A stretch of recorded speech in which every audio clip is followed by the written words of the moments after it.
Hi guys, welcome back to our channel. ഒരു ഇടവേളയ്ക്ക് ശേഷം വീണ്ടും ഞാനിതാ ഒരു പുതിയ ഡ്രാമയുമായിട്ട് നിങ്ങളുടെ ഫ്രണ്ടിലേക്ക് വന്നേക്കുമാണ്. ഒരുപാട് പേര് ഒരുപാട് ഡ്രാമാസ് ഒക്കെ എനിക്ക് സജസ്റ്റ് ചെയ്തായിരുന്നു. അതിനിടയിലാണ് ഈ ഒരു ഡ്രാമയുടെ ഷോർട്സ് ഒക്കെ ഒരുപാട് കാണാനായിട്ട് ഇടയായത്. എന്നാ പിന്നെ ഡ്രാമയൊന്ന് കണ്ടേക്കാമെന്ന് വിചാരിച്ചു. കണ്ടപ്പോൾ എനിക്ക് ഒരുപാട് ഇഷ്ടമായി. നിങ്ങൾക്കും ഈ ഡ്രാമ ഇഷ്ടമാകുമെന്നാണ് എൻ്റെ വിശ്വാസം. അപ്പോൾ നമുക്ക് നേരെ ഡ്രാമയിലേക്ക് പോകാം. 2024 ഫാന്റസി, കോമഡി, റൊമാൻസ് എല്ലാം കൂടിക്കലർന്ന മൈ അൺഡെഡ് യോക്കായ് ഗേൾഫ്രണ്ട് എന്നുള്ള ഡ്രാമയുമായിട്ടാണ് ഞാൻ നിങ്ങളിലേക്ക് എത്തിയിട്ടുള്ളത്. അപ്പോൾ അധികം വെയിറ്റ് ചെയ്യാണ്ട് നമുക്ക് നേരെ എപ്പിസോഡിലേക്ക് പോകാം. ഹീറോന്റെ വോയിസ് ഓവറിലൂടെയാണ് ഡ്രാമ സ്റ്റാർട്ട് ചെയ്യുന്നത്. ഞാൻ ഒരുപാട് നാളായിട്ട് സിംഗിൾ ആയിട്ട് ഇരിക്കുവാണ്. ഇതുവരെ ഒരു ഗേൾഫ്രണ്ട് പോലും ഇല്ല. അങ്ങനെ ഇരിക്കുമ്പോൾ പെട്ടെന്ന് എനിക്കൊരു ഗേൾഫ്രണ്ടിനെ കിട്ടി. ഭയങ്കര ലവബിൾ ആണ്, ഹൊറർ ആണ്, എന്ത് പറഞ്ഞു തരും, എനിക്കൊരു പിടി കിട്ടുന്നില്ല. എന്തായാലും നിങ്ങളൊന്ന് കണ്ടു നോക്കെന്നും പറഞ്ഞ് തീരുമ്പോഴേക്കും ഒരു കോളേജിലെ അണ്ടർഗ്രൗണ്ടിലുള്ള ഒരു ലൈബ്രറിയാണ് കാണിക്കുന്നത്. അവിടെ ഒരു പയ്യൻ, ഈ പയ്യന്റെ പേര് ലൂയിസ് എന്നാണ്. ലൂയിസ് എന്തോ കണ്ട് പേടിച്ച് ഒരു ബുക്കുമായിട്ട് ഒരു ഷെൽഫിന്റെ അരികിലേക്ക് ഒളിച്ചിരിക്കും. പെട്ടെന്ന് ഒരു മിസ്റ്ററി മാൻ അങ്ങോട്ടേക്ക് വരും. അയാളാണെങ്കിലോ പെട്ടെന്ന് തന്നെ ലൂയിസിനെ കണ്ടെത്തി ഒരു കത്തി കൊണ്ട് കുത്തിക്കൊല്ലും. ആ ഒരു ബോഡി പോലും അവിടെ കളയാണ്ട് മാജിക്കിലൂടെ എന്തോ ചെയ്ത് ആ ബോഡിയുമായിട്ട് അവിടെ നിന്ന് മറഞ്ഞു പോകും. അങ്ങനെ സീൻ കട്ട് ചെയ്താല് അതേ കോളേജിൽ പഠിക്കുന്ന നമ്മുടെ ഹീറോനെ കാണിക്കാണ്. ഹീറോന്റെ പേര് ഹൈത്തോയും ഫ്രണ്ട്സും കൂടി ഒരു ഗെയിമിംഗ് ഗ്രൂപ്പ് തന്നെ ക്രിയേറ്റ് ചെയ്തിട്ടുണ്ട്. അടുത്ത് വരുന്ന ഗെയിമിംഗ് കോമ്പറ്റീഷനിൽ എങ്ങനെയെങ്കിലും വിൻ ചെയ്യണം. അതിനു വേണ്ടിയിട്ട് ഇപ്പൊ തന്നെ പ്രാക്ടീസ് ചെയ്തുകൊണ്ടിരിക്കുകയാണ്. ഓപ്പോണന്റ് ടീമുമായിട്ട് ഇപ്പോ ഗെയിം കളിച്ചുകൊണ്ടിരിക്കുകയാണ്. അതിനിടയിലാണ് ഹൈത്തോന്റെ ഫോണിലേക്ക് ഒരു മെസ്സേജ് വരുന്നത്.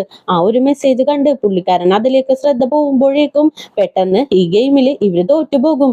ഇത് കാണുമ്പോൾ ഫ്രണ്ട്സ് എല്ലാവരും കൂടി ഹൈത്തോനെ ചീത്ത പറയും. എന്ത് പണിയാടാ നീ കാണിച്ചെന്ന് ഇങ്ങനെ ചോദിക്കും. സോറിടാ, നിങ്ങൾ എല്ലാവരും എന്നോട് ക്ഷമിക്ക്, എന്റെ ഗേൾഫ്രണ്ട് എനിക്ക് മെസ്സേജ് അയച്ചു, അതുകൊണ്ട് എന്റെ ശ്രദ്ധ മാറിപ്പോയതാന്ന് പറയും. ഇത് കേൾക്കുമ്പോൾ തന്നെ നിനക്കൊക്കെ ഗേൾഫ്രണ്ട് ഉണ്ടോന്നും ചോദിച്ച് എല്ലാവരും ഭയങ്കരമായിട്ട് ഷോക്കായിട്ട് നിൽക്കും. ഇവരെ ഗ്രൂപ്പിൽ ഒരേ ഒരു പെൺകുട്ടി മാത്രമേ ഉള്ളൂ. അതിലൊരു പയ്യനുണ്ട്, നമ്മുടെ ഹൈത്തോയുമായിട്ട് ഭയങ്കര കൂട്ടാണ്. ഇവന്റെ പേര് ഡഗ്ലസ്. അങ്ങനെ ഡഗ്ലസും ഹൈത്തോയും കൂടി പുറത്തേക്ക് ഇറങ്ങി വരും. എന്താടാ ഇത്, നിനക്ക് ഗേൾഫ്രണ്ട് ഒക്കെ ഉണ്ടോ, എപ്പ ഇത് സെറ്റായി എന്ന് ചോദിക്കും. കറക്റ്റായിട്ട് സെറ്റ് ആയിട്ടില്ലടാ, ഒന്ന് ഓൺലൈനിൽ ചാറ്റ് ചെയ്തോണ്ടിരിക്കുവാന്ന് പറയും. എന്ത് ചാറ്റ് ചെയ്തോണ്ടിരിക്കുന്നു? നമ്മളെ പോലുള്ള ഗെയിമേഴ്സിനൊന്നും ഇങ്ങനെ ലവ് ഒന്നും സെറ്റ് ആവില്ലടാ, എപ്പോഴും മുരട്ട് സിംഗിൾ ആയിട്ടിരിക്കണം, അതല്ലേ അടിപൊളി എന്ന് ചോദിക്കും. എന്റെ പൊന്ന ഡഗ്ലസേ, നിനക്കറിയാമോ ഈ സിംഗിൾസ് എന്ന് പറയുന്നവരാ, അവര് ഓൾറെഡി ലവ് ചെയ്ത് അത് ഫെയിലിയർ ആയി വേറെ പെണ്ണിനെ കിട്ടാണ്ട് വരുമ്പോഴാണ് ഞങ്ങൾ സിംഗിൾ ആണെന്നും പറഞ്ഞ് നടക്കുന്നത്. അതിന്റെ കൂട്ടത്തില് മുരട്ട് സിംഗിൾ ഉണ്ടല്ലോ, അവരെങ്ങനെയാണെന്ന് അറിയാമോ? അവർക്ക് ഈ ജന്മത്തെ എത്ര ട്രൈ ചെയ്താലും പെണ്ണിനെ കിട്ടില്ല. പിന്നെ വേറെ നിവൃത്തിയില്ലാണ്ട് ഞങ്ങൾ മുരട്ട് സിംഗിൾ ആണെന്നും പറഞ്ഞ് ഇങ്ങനെ നടക്കും. ആ ഒരു കാറ്റഗറിയിലേക്ക് പോവാനായിട്ട് എനിക്ക് താല്പര്യമില്ല. ഞാൻ എന്തായാലും ഒരു പെൺകുട്ടിനെ കാണും, പ്രേമിക്കും, ലവ് ചെയ്യും, ഡേറ്റിംഗ് ചെയ്യും, പിന്നെ മാരേജ് ചെയ്യും. എന്തായാലും ഞാൻ ലവ് ചെയ്യൂന്ന് പറയും. ഓഹോ, അവിടം വരെ ആയി അപ്പോ കാര്യങ്ങള്. അങ്ങനെയാണെങ്കിൽ ഇനി ഇങ്ങനെ ഓൺലൈനിൽ ചാറ്റ് ചെയ്തിരുന്നിട്ട് ഒരു കാര്യമില്ല. ആ പെൺകുട്ടീനെ നേരിട്ട് വിളിച്ചു വരുത്ത്, കാണാൻ ഭംഗിയുണ്ടെങ്കിൽ അവളെ അങ്ങോട്ട് ലവ് ചെയ്യും, പിന്നെ ഡേറ്റ് ചെയ്യും, പിന്നെ ബാക്കിയുള്ള സംഭവങ്ങൾ അങ്ങോട്ടും എല്ലാം കൂടെ തീർത്ത് വെക്കെന്ന് പറയും. ചേച്ചി, ഞാൻ അങ്ങനെയൊന്നും ചെയ്യില്ല, ഞാൻ നല്ല പയ്യനാണ്. കല്യാണത്തിന് മുമ്പേ എന്റെ ഗേൾഫ്രണ്ടിന്റെ മേത്ത് എന്റെ ചൂണ്ടുവിരൽ പോലും ടച്ച് ആവില്ല. ഞാൻ നല്ല നീറ്റ് ആയിട്ടുള്ള പയ്യനാണ്, എന്റെ ഭാഗത്ത് നിന്നും അങ്ങനെയൊന്നും ഉണ്ടാവില്ല എന്ന് പറഞ്ഞ് പുള്ളിക്കാരൻ നേരെ വീട്ടിലേക്ക് ചെല്ലും. ആക്ച്വലി നമ്മുടെ ഹൈത്തോന്റെ അച്ഛൻ ഒരു പോലീസ് ഓഫീസറാണ്. രണ്ടുപേരും തമ്മിൽ വലിയ കണക്ഷൻ ഒന്നും ഇല്ല, വലിയ രീതിക്ക് സംസാരമൊന്നുമില്ല. അതേപോലെ അമ്മയും ഉണ്ട്, ഒരു സിസ്റ്ററും ഉണ്ട്. സിസ്റ്റർ ആണെങ്കിലോ ഒരു ഇൻസ്റ്റാ ഇൻഫ്ലുവൻസർ ആണ്. പുള്ളിക്കാരി എപ്പോഴും ഫോണും എടുത്ത് വെച്ച് എന്തെങ്കിലുമൊക്കെ കോപ്രായങ്ങൾ കാണിച്ചോണ്ടിരിക്കും. അതുമല്ലാണ്ട് സിസ്റ്ററും ഹൈത്തോയും തമ്മിൽ ഒരിക്കലും ചേരില്ല, എപ്പോഴും ഇവര് തമ്മിൽ ഇടിയായിരിക്കും. ഇപ്പൊ തന്നെ അവളുടെ റൂമിലേക്ക് എത്തി നോക്കിയെന്നും പറഞ്ഞ് ഹൈത്തോണെ തല്ലി പുറത്താക്കി വാതിൽ അങ്ങോട്ട് അടക്കും. ആ ടൈമിനാണ് ഓൺലൈനിൽ ചാറ്റ് ചെയ്തുകൊണ്ടിരിക്കുന്ന ആ ഗേൾഫ്രണ്ടിന്റെ അടുത്ത് നിന്നും ഹൈത്തോന് മെസ്സേജ് വരുന്നത്. നീ ഫുഡ് കഴിച്ചോ, റെസ്റ്റ് എടുത്തോ, ഉറങ്ങിയോ, ഭക്ഷണം കഴിച്ചോ, അത് ചെയ്തോ ഇത് ചെയ്തോ എന്നും ചോദിച്ച് ഒരുപാട് വരിയായിട്ട് ഇങ്ങനെ മെസ്സേജ് വന്നോണ്ടിരിക്കും. ഇത് കാണുമ്പോൾ ഹൈത്തോന് ഹാപ്പി ആകും. അങ്ങനെ സമാധാനത്തിൽ ഹാപ്പി ആയിട്ട് അവിടെ ഇരുന്ന് റിപ്ലൈ അയക്കും. ആ ടൈമിനാണ് ഹൈത്തോ, എനിക്ക് നിന്നെ നേരിൽ കാണണം, വരുന്ന ഫ്രൈഡേ നമുക്ക് ഒരുമിച്ച് ഡിന്നറിന് പോയാലോ എന്ന് ഇങ്ങനെ ചോദിക്കും. അവിടെ നിന്നാണെങ്കിലോ അപ്പൊ തന്നെ ഇല്ല, ഫ്രൈഡേ ഈവനിങ് എനിക്കൊരു വർക്കുണ്ട്, എനിക്ക് വരാൻ പറ്റില്ല എന്ന് പറയും. അപ്പൊ തന്നെ ഹൈത്തോ, അങ്ങനെയാണെങ്കിൽ നമുക്ക് ലഞ്ചിന് പോവാന്ന് പറയും. പക്ഷെ അവിടെ നിന്ന് നോ എന്ന് തന്നെ റിപ്ലൈ ഇങ്ങനെ വന്നോണ്ടിരിക്കും. ഹൈത്തോ എങ്ങനെയൊക്കെ തിരിച്ചും മറിച്ചും ചോദിച്ചിട്ടും അവിടെ നിന്ന് നോ എന്ന് മാത്രമേ റിപ്ലൈ വരുന്നുള്ളൂ. കുറച്ചു നേരം കഴിയുമ്പോഴേക്കും ഹൈത്തോനും ഭ്രാന്ത് കയറും. അറ്റ്ലീസ്റ്റ് ഒന്ന് വീഡിയോ കോളെങ്കിലും ചെയ്തൂടെ എന്ന് ചോദിച്ച് ഹൈത്തോ തന്നെ അങ്ങോട്ടേക്ക് വീഡിയോ കോൾ ചെയ്യും. പെട്ടെന്ന് ഓപ്പോസിറ്റ് നിൽക്കുന്ന ആള് ആ കോൾ അറ്റൻഡ് ചെയ്യും. പക്ഷെ ഹൈത്തോ കാണുന്നത് ഒരു ബൾക്കായിട്ടുള്ള ഒരു 10-55 വയസ്സുള്ള ഒരാളെയാണ്. ഒരു ട്രൗസറും ഒരു ബനിയനൊക്കെ ഇട്ട് ഹൈത്തോനെ പറ്റിക്കാനായിട്ട് മെസ്സേജ് ചെയ്തുകൊണ്ടിരിക്കുകയാണ്. അയാളാണെങ്കിലോ ഹൈത്തോനെ കണ്ട ഉടനെ തന്നെ കോളും അങ്ങോട്ട് കട്ട് ചെയ്യും. അപ്പോഴും ഹൈത്തോന് ഇത് എന്താണെന്ന് പിടികിട്ടിയിട്ടില്ല. അതാരാണ്, നിന്റെ അച്ഛനായിരുന്നോ എന്നും ചോദിച്ച് ഹൈത്തോ അങ്ങോട്ട് മെസ്സേജ് അയക്കും. അവിടെ നിന്ന് ഒരു റിപ്ലൈയും ഇല്ല. കുറച്ചു നേരം കഴിയുമ്പോഴേക്കും ഹൈത്തോനെ ബ്ലോക്കും ചെയ്യും. അപ്പോഴാണ് ഹൈത്തോന് കാര്യം പിടികിട്ടുന്നത്. അയ്യോ, ഇത്രയും നാളും ചാവാനായിട്ട് കുഴിയിലേക്ക് കാലും നേട്ടിയിരിക്കുന്ന ഒരു കിളവനായിരുന്നു എനിക്ക് മെസ്സേജ് അയച്ചത്. ഞാൻ ഇതിൽ പെട്ടുപോയല്ലോ എന്നും പറഞ്ഞിട്ട് വല്ലാണ്ട് സങ്കടപ്പെടും. അങ്ങനെ നെക്സ്റ്റ് ഡേ കോളേജിലേക്ക് ചെല്ലുമ്പോ തന്നെ ഡഗ്ലസിന്റെ അടുത്തും ഈ കാര്യവും പറഞ്ഞു പുലമ്പിക്കൊണ്ടിരിക്കും. എന്നാ ഓൺലൈനിൽ ചാറ്റ് ചെയ്തോണ്ടിരുന്നത് ഒരു കിളവനായിരുന്നടാ. പെട്ടെന്ന് ഞാൻ വീഡിയോ കോൾ ചെയ്തപ്പോ ഒരു ട്രൗസറും ഒരു കീറിപ്പറഞ്ഞ ടീഷർട്ടും ഇട്ട് ഒരു കിളവൻ അവിടെ ഇരുന്ന് അവൻ എന്നെ പറ്റിച്ചോണ്ടിരിക്കുവായിരുന്നടാന്നും പറഞ്ഞിട്ട് ഭയങ്കരമായിട്ട് പുലമ്പിക്കൊണ്ടിരിക്കും. ഡഗ്ലസും പോട്ടെ പോട്ടെ എന്നും പറഞ്ഞ് ഹൈത്തോനെ ഒന്ന് സമാധാനിപ്പിക്കും. ഇവര് സംസാരിക്കുന്നതെല്ലാം നമ്മുടെ ഹൈത്തോനെ മാത്രം പുള്ളി ചെയ്യുന്ന ഒരു ഗ്യാങ് കേൾക്കും. അതില് മാർബിയസ്, നെയ്ത്തൻ എന്ന് പറഞ്ഞ 2 ലീഡേഴ്സ് ഉണ്ട്. അതില് മാർബിയസ് ഇത് കേട്ടിട്ട് നേരെ ഹൈത്തോന്റെ അടുത്തേക്ക് വന്ന് അവന്റെ ഫോൺ വാങ്ങിച്ചെടുക്കും. നീ അപ്പോ ഓൺലൈനിൽ പട്ടികപ്പെട്ടല്ലേ, എന്തായാലും നീയും നിന്റെ ഗേൾഫ്രണ്ടുമായിട്ട് ചാറ്റ് ചെയ്തത് എന്താണെന്ന് ഞാനൊന്ന് വായിച്ചു നോക്കട്ടെ എന്നും പറഞ്ഞ് ആ ചാറ്റ് എല്ലാം എടുത്ത് വായിക്കാനായിട്ട് തുടങ്ങും. നമ്മുടെ ബോഡി മാത്രമേ ദൂരമായിട്ടുള്ളൂ, പക്ഷെ മനസ്സൊരുമിച്ചാണെന്നൊക്കെ പറഞ്ഞിട്ട് ഹീറോ ഭയങ്കരമായിട്ട് മെസ്സേജ് ഒക്കെ അയച്ചിട്ടുണ്ട്. ഇതെല്ലാം കാണുമ്പോൾ മാർവിയസിന് തന്നെ ചിരി വരും. എന്ത് മെസ്സേജാടാ നീ അയച്ചു വെച്ചിരിക്കുന്നത്? ഇങ്ങനെ ഒരു മെസ്സേജിന് റിപ്ലൈ വരുമ്പോ തന്നെ നിനക്ക് മനസ്സിലാക്കി കൂടെ ഓപ്പോസിറ്റ് ഉള്ളത് ഒരു പെണ്ണല്ലാന്ന്? ഇങ്ങനെ ഒരു മെസ്സേജ് ഒരു പെൺകുട്ടിക്കാണ് അഴക്കുന്നതെങ്കിൽ അപ്പൊ തന്നെ നിന്നെ ബ്ലോക്ക് ചെയ്തിട്ട് പോകും. അത്രയ്ക്ക് നീ മണ്ടനായിരുന്നു. നിനക്ക് ഇനി ചാറ്റ് ചെയ്തേ പറ്റുള്ളെങ്കിൽ ഞാനൊരു ഐഡിയ പറഞ്ഞു തരാം. നമ്മുടെ കോളേജിന്റെ സെക്യൂരിറ്റിയില്ലേ, അയാൾക്ക് ഒരു 10-60 വയസ്സുണ്ട്. അയാളുടെ ഭാര്യ മരിച്ചിട്ട് 2-3 വർഷമായി. ഞാൻ വേണമെങ്കിലേ അയാളുടെ നമ്പർ വാങ്ങിത്തരാം. എന്നിട്ട് നീ പെണ്ണാണെന്ന് പറഞ്ഞ് അങ്ങോട്ട് ചാറ്റ് ചെയ്യുമെന്ന് പറഞ്ഞ് മാർവിസും ഗ്യാങ്ങും കൂടി നന്നായിട്ട് വാരി വിടും. ഇനിയും കേട്ട് നിൽക്കാൻ താണയില്ലാണ്ട് ഹീറോയും ചാടി എഴുന്നേറ്റ് ആ ഫോണും എടുത്ത് പുറത്തേക്ക് പോവാനായിട്ട് നിൽക്കും. അപ്പോ ക്ലാസ് ടീച്ചർ നിർത്തിയിട്ട് മോനെ, എനിക്കൊരു കാര്യം പറയാനുണ്ട്, നീ എന്റെ കൂടെ വാന്ന് പറയും.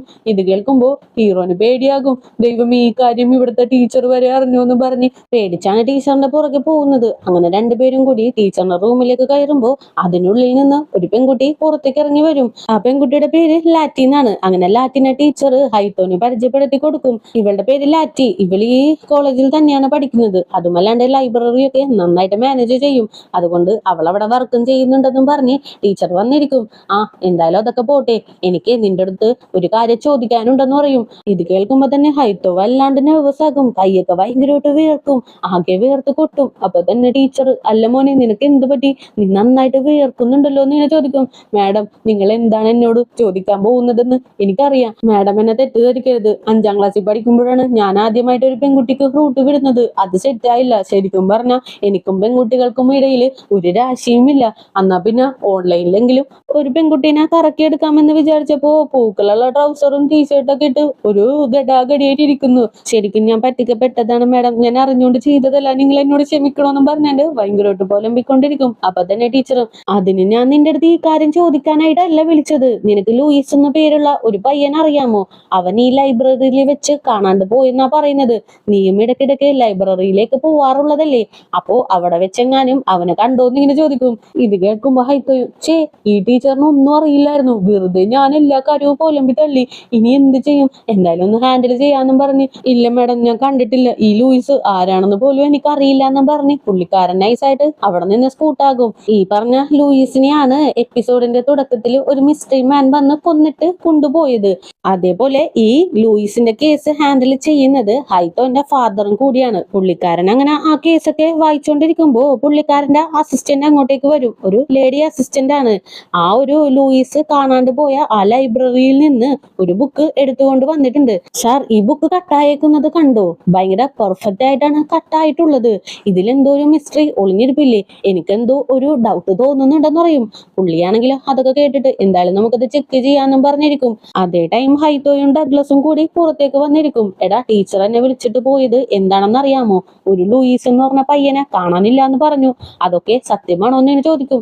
ആടാ, സത്യമാണ്. നമ്മുടെ ലൈബ്രറിയിൽ വെച്ചിട്ടാണ് പുള്ളിനെ കാണാണ്ടായത്. അതുമല്ലാണ്ട് അവൻ അവസാനമായിട്ട് ഇൻസ്റ്റയില് പോസ്റ്റ് ചെയ്തിട്ടുള്ള ഒരു ഫോട്ടോ കണ്ടോ? ഒരു ബുക്കും വെച്ചിട്ടാണെന്നും പറഞ്ഞിട്ട് ആ ഫോട്ടോ എടുത്ത് കാണിച്ചു കൊടുക്കും. ലൂയിസ് മരിക്കുന്ന ടൈമിന് ഒരു ബുക്ക് കയ്യിൽ വെച്ചിട്ടുണ്ട്. പറഞ്ഞില്ലേ, ആ ഒരു ബുക്കിലെ ഒരു ഫോട്ടോ കാണിച്ച് അവന്റെ ഫേസ് കവർ ചെയ്ത് വെച്ചിട്ടുള്ള ഒരു ഫോട്ടോയാണത്. ആ ഒരു ഫോട്ടോയില് ഒരു ലേഡി വാരിയർ ആണ് ഉള്ളത്. ആ ഫോട്ടോന്റെ സൈഡിലായിട്ട് തന്നെ ലവില് വീക്കായിട്ടുള്ളവർക്ക് ഈ ലേഡി വാരിയർ തന്നെ നേരിട്ട് വന്ന് ലവില് ഹെൽപ്പ് ചെയ്യുമെന്നും പറഞ്ഞ് എഴുതിയിട്ടുണ്ട്. അപ്പൊ തന്നെ ഹൈത്തോ ആ ഫോട്ടോ ഒന്ന് സൂം ചെയ്ത് നോക്കിയിട്ട് ഈ ലേഡി വാരിയറിനെ കാണാൻ തന്നെ നല്ല ഭംഗിയുണ്ടല്ലോ എന്ന് പറഞ്ഞിട്ട് ആ ഫോട്ടോ നോക്കി സൈറ്റ് അടിച്ചോണ്ടിരിക്കും. എന്തായാലും നിനക്കൊക്കെ ഈ ഫോട്ടോ നോക്കി സൈറ്റ് അടിക്കാനേ ഭാഗ്യം ഉണ്ടാവുള്ളൂ എന്ന് തോന്നുന്നു. നീ അവസാനം വരെ ഈ ഫോട്ടോയിൽ നോക്കി സൈറ്റ് അടിച്ചോന്നും പറഞ്ഞിട്ട് ഡഗ്ലസ് അപ്പൊ തന്നെ ഹൈത്തോനെ കളിയാക്കും. ഒന്ന് പോടാ, എനിക്കായിട്ടുള്ള പെണ്ണെ ഏതോ ഒരു മൂലക്കുണ്ട്, അവളെ ഞാൻ കണ്ടെത്തും, ലവ് ചെയ്യും, നീ അത് കാണും, അതെനിക്ക് ഉറപ്പാണെന്നൊക്കെ പറഞ്ഞിട്ട് ആ ഫോട്ടോ ഒന്നും കൂടി സൂം ചെയ്ത് നോക്കും. ആ ലേഡി വാരിയറിന്റെ അടുത്ത് ഈ വാരിയർ വന്ന് നിങ്ങളെ ഹെൽപ്പ് ചെയ്യണമെങ്കിൽ ഈ 3 ചടങ്ങുകൾ നിങ്ങൾ ചെയ്യണമെന്നും പറഞ്ഞ് അതിൽ എഴുതിയിട്ടുണ്ട്. നമ്മുടെ ഹൈത്തോയാണെങ്കിൽ അതൊക്കെ ഒന്ന് വായിക്കും. അങ്ങനെ തന്നെ നേരെ വീട്ടിലേക്ക് പോകും. എന്തായാലും ഇതൊന്ന് ട്രൈ ചെയ്യണമല്ലോ എന്നും പറഞ്ഞിട്ട് ആദ്യത്തെ സ്റ്റെപ്പ് ഒന്ന് ഓർത്തെടുക്കും. അതിലാണെങ്കിലും നിങ്ങളുടെ ബിംബം കാണുന്ന ഒരു സാധനം എടുക്കണമെന്ന് പറയും, അതായത് കണ്ണാടി. അങ്ങനെ ആദ്യം ഒരു കണ്ണാടി എടുത്തു വെക്കും. അതിനുശേഷം രണ്ടാമത്തെ സ്റ്റെപ്പ് എന്താന്ന് വെച്ചാല് നുണയും പരദൂഷണവും ഒക്കെ പരത്തുന്ന ഒരു സാധനം. അപ്പൊ ഹൈത്തോ ചെന്ന് ഒരു ന്യൂസ് പേപ്പർ എടുത്തു വെക്കും. അതിനുശേഷം മൂന്നാമത്തെ സ്റ്റെപ്പ് ഒരു വെർജിൻ ബ്ലഡ് വേണം. ഇത് കേൾക്കുമ്പോ തന്നെ അങ്ങനെയാണെങ്കിൽ എന്റെ സിസ്റ്ററിന്റെ അടുത്തേക്ക് ചെന്ന് അവളുടെ കയ്യിൽ ഒരു കീറലിട്ട് അതിൽ നിന്ന് ബ്ലഡ് എടുത്തുകൊണ്ട് വന്നാലോ എന്ന് ഇങ്ങനെ ആലോചിക്കും. അപ്പോഴാണ് ഒരു കാര്യം ഓർക്കുന്നത്, വെർജിൻ ആയിട്ടുള്ള ഒരു പെണ്ണ് വേണോന്നൊന്നും പറഞ്ഞിട്ടില്ലല്ലോ, അപ്പൊ ഞാനും വെർജിൻ ആണല്ലോ, എന്നാ പിന്നെ എന്റെ ബ്ലഡ് തന്നെ ഇടാന്നും പറഞ്ഞ് ആ കണ്ണാടി എടുത്ത് വെച്ച് ന്യൂസ് പേപ്പറൊക്കെ പിച്ച് കീറി അതിലിട്ട് ഒരു പിന്നു കൊണ്ട് കയ്യിൽ കുത്തി ആ ബ്ലഡ് അതിലൊഴിച്ചിട്ട് അതങ്ങോട്ട് കത്തിക്കും. ഇപ്പൊ തന്നെ എന്തോ ഒരു മാജിക് നടക്കുമെന്നും പറഞ്ഞ് ഹീറോ കുറച്ചു നേരം വെയിറ്റ് ചെയ്യും. എന്തായാലും ഇതൊക്കെ വെറുതെയാണെന്നും പറഞ്ഞിട്ട് അങ്ങനെ തന്നെ ഹീറോ അവിടെ കിടന്നുറങ്ങും. അങ്ങനെ നെക്സ്റ്റ് ഡേ കുളിച്ച് റെഡിയായി കോളേജിലേക്ക് ഇറങ്ങുമ്പോൾ പെട്ടെന്ന് ഇവന്റെ ഫ്രണ്ടിലേക്ക് എന്തോ ഒരു മായാജാലം പോലെ വന്ന് അതിൽ നിന്ന് ഒരു പെൺകുട്ടി പുറത്തേക്ക് ഇറങ്ങും. ഇത് കാണുമ്പോൾ ഹൈത്തോ പേടിച്ച് അവിടെ നിലത്ത് വീഴും. നിനക്ക് വേണ്ടിയിട്ടാണ് ഈ 500 വർഷങ്ങള് ഞാൻ വെയിറ്റ് ചെയ്തിരുന്നത്, നീ എനിക്കുള്ളതാണെന്നും പറഞ്ഞിട്ട് അവന്റെ നേരെ കൈ നീട്ടും. ഇത് കാണുമ്പോ തന്നെ ഹൈത്തോ പേടിച്ച് അവിടെ നിന്ന് ഓടാനായിട്ട് തുടങ്ങും. അപ്പൊ തന്നെ പുള്ളിക്കാരി എന്തോ ഒരു മാജിക് കാണിച്ച് ഹൈത്തോന അടുത്തേക്ക് വരുത്തും.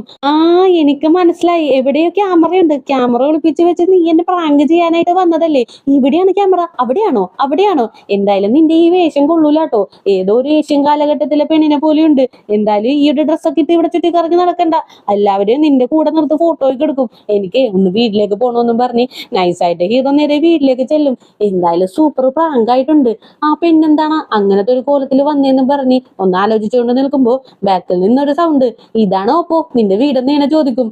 ഹീറോ ആണെങ്കിൽ പേടിച്ച് തിരിഞ്ഞു നോക്കുമ്പോ ആ ഒരു പെൺകുട്ടി അവിടെ തന്നെ ഉണ്ടാകും. ഇതാണ് ആക്ച്വലി ഈ ഡ്രാമയുടെ ഹീറോയിന്റെ പേര് യോഷിക്വ. എന്തായാലും ഇതോടുകൂടി തന്നെ ഇന്നത്തെ പാർട്ടും കൂടി ഞാൻ അവസാനിപ്പിക്കുകയാണ്. നെക്സ്റ്റ് പാർട്ടുമായിട്ട് എത്രയും പെട്ടെന്ന് തന്നെ വരുന്നതായിരിക്കും.